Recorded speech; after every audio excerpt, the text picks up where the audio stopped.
புதிய உறவுகள் அனைவருக்கும் வணக்கம். இன்னைக்கு நம்ம பார்க்கக்கூடிய விஷயம் இந்த நன்மை தீமை இது நமக்கு நன்மையை தருமா தீமையை தருமான்னு தான். ஏன்னா எனக்கு ஒரு புரிதல் ஏற்பட்டது எப்படின்னாக்கா, நான் சும்மா அப்படியே ஒரு பார்க்ல நடந்து போயிட்டே இருந்தேன். அப்ப பாத்தீங்கன்னு வச்சுக்கீங்களேன், ஒரு மாடு பாத்தீங்கன்னா அங்க இருக்க ஒரு அழுக்கு தண்ணியை குடிச்சிட்டு இருந்துச்சு. ஸோ அப்போ அந்த அழுக்கு தண்ணியை குடிக்கும் போது அதுக்கு ஒண்ணுமே ஆகிறது இல்லை.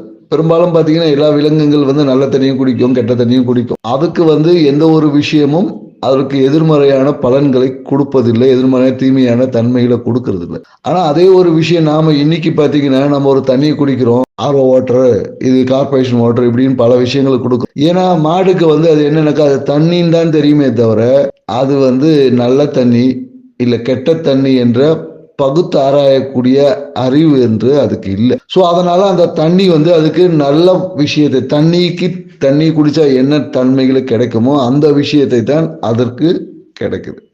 ஸோ அதனால அதுக்கு எந்த ஒரு ரியாக்டும் ஆவறதில்லை. இதே பார்த்தீங்கன்னா மனிதன், நம்ம இன்னைக்கு பார்த்தீங்கன்னா நம்ம குடிக்கக்கூடிய தண்ணி ஆர்ஓ வாட்டர், பியூரிஃபைடு வாட்டர், இப்படின்னு பல விஷயங்கள் நன்மை தீமைகளை ஆராய்ந்து குடிப்பதால நமக்கு பார்த்தீங்கன்னா அது பல உபாதைகளை ஏற்படுத்துகிறது. ஏன்னா இங்க என்னன்னாக்கா இந்த நன்மை தீமைகளை ஆராய்வது எதுனா நம்மளுடைய மனம்தான்.